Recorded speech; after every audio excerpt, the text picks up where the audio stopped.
तो यहाँ पे देखिए, अगर आप भी किसी बैंक के माध्यम से म्यूचुअल फंड में पैसा डाले हैं, उस म्यूचुअल फंड का विवरण आपको देखना है। तो सिंपल तरीका है, कुछ नहीं करना है, कहीं भी जाने की जरूरत नहीं है। अगर आप गूगल क्रोम ब्राउज़र पर सर्च करते हैं ना, स्टेट बैंक ऑफ इंडिया या फिर SBI बैंक शेयर प्राइस, तो यहाँ पे आपको फर्स्ट ही में उसका एक ग्राफ देखने को मिल जाएगा। कब उसका वैल्यू कम हो रहा है, कब उसका वैल्यू ऊपर जा रहा है, कितना दिन तक उसका वैल्यू डाउन था, कितना दिन तक उसका वैल्यू मतलब कम था, जो भी स्टॉक उसका शेयर प्राइस दिखा रहा है। अगर आप पंजाब नेशनल बैंक का भी सर्च करेंगे तो इस तरीके के ग्राफ देखने को मिलेगा। लेकिन अगर आप किसी म्यूचुअल फंड में पैसे इन्वेस्ट कर रहे हैं, अगर आप किसी म्यूचुअल फंड में पैसा आप डाल रहे हैं, उसका ग्राफ आप गूगल पे सर्च करेंगे ना तो नहीं दिखाएगा। ठीक है, ये कहाँ आपको देखना है। अगर आप किसी बैंक से, अगर आप अपने बैंक से म्यूचुअल फंड में पैसा डाले हैं या फिर डालने के लिए सोच रहे हैं, तो आपका जो बैंक है ना वो उसका टोटल डाटा आपको नहीं दिखाएगा। जो भी आपका म्यूचुअल फंड है वो डाटा नहीं दिखाएगा। लेकिन ये चीज़ें आप कहाँ पे देख सकते हैं, मेरे साथ भी गाइज कुछ ऐसा ही हुआ है। यहाँ पे देखिएगा, हमने गाइज SBI बैंक में एक म्यूचुअल फंड का खाता खुलवाया जिसमें मेरे को एक फोलियो नंबर मिल गया।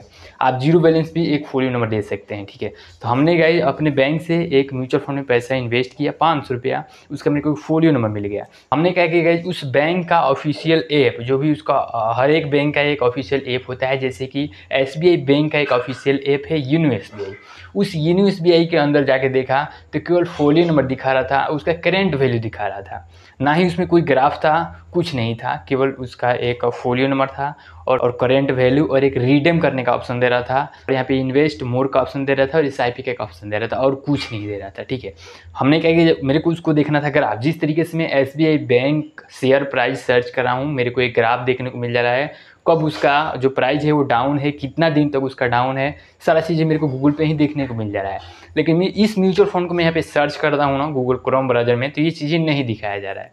तो गाइज मैं यहाँ पे क्या किया, हमने गाइज प्ले स्टोर से एक ग्रो ऐप है जिसको मैं क्या किया, इसको इंस्टॉल किया, उसमें अपना एक अकाउंट बनाया।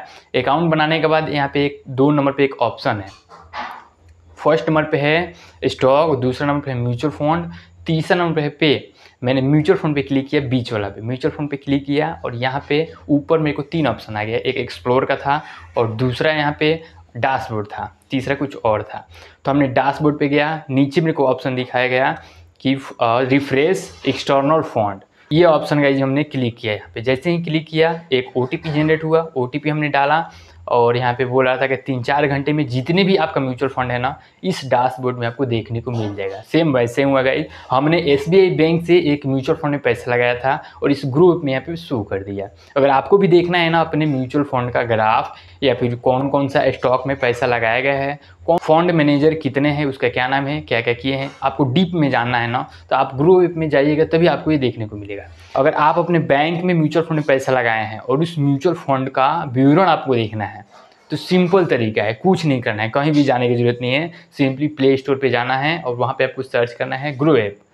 ठीक है, आप एंजल वन भी सर्च कर सकते हैं, लेकिन मैं केवल बता रहा हूँ ग्रो ऐप का, जो मेरे साथ हुआ है। ग्रो ऐप को हमने गाइस इंस्टॉल किया, इंस्टॉल करने के बाद उसमें अपना मोबाइल नंबर डाला, वही मोबाइल नंबर डाला जो हमने बैंक में लिंक करवाया है। मैं अपना आधार नंबर डाला, मैं अपने पैन कार्ड का नंबर डाला, सारा चीज़ डाल के अपना एक खाता यहाँ पे अकाउंट ओपन कर लिया, अकाउंट क्रिएट कर लिया। उसके बाद जब ये लॉगिन हो गया, कुछ इस तरीके का इंटरफेस आ गया, तो हमने क्या किया, यहाँ पे लॉगिन किया। लॉगिन करने के बाद यहाँ पे दूसरा नंबर म्यूचुअल फंड पे गया। म्यूचुअल फंड में जाने के बाद यहाँ पे ऊपर डैशबोर्ड था, एक्सप्लोर था, तो हमने डैशबोर्ड पे ले गया। डैशबोर्ड पे जाने के बाद यहाँ पे एक ऑप्शन था रिफ्रेश एक्सटर्नल फाइंड, हमने रिफ्रेश एक्सटर्नल फाइंड किया। ये एक OTP जनरेट हुआ, भी हमने दिया। अगर ये बोल रहा था 3-4 घंटे में आपका जितना भी म्यूचुअल फंड होगा ना, इस डैशबोर्ड पे शो कर देगा, जितना भी म्यूचुअल फंड होगा वो इस डैशबोर्ड पे शो कर देगा। सेम वैसे हुआ, 3-4 घंटे के बाद जितना भी मेरा म्यूचुअल फंड था, मतलब एक ही मेरा म्यूचुअल फंड था 500 रुपये का, वो यहाँ पे शो कर दिया। अगर आप भी जानना चाहते हैं अपने म्यूचुअल फंड का करेंट वैल्यू, उसका यहाँ पे जो ग्राफ है, जो पास्ट वाला जो ग्राफ है वो देखना चाहते हैं, तो काफ़ी ईजी तरीके से यहाँ पे चेक कर सकते हैं। तो ये वीडियो गाइज केवल इतना ही था। अगर आप अपने बैंक से कोई म्यूचुअल फंड करने के लिए सोच रहे हैं, तो बेशक आप अपने बैंक से ही म्यूचुअल फंड कर सकते हैं। उसका विवरण जानने के लिए आप ग्रो ऐप का यहाँ पे सहारा ले सकते हैं।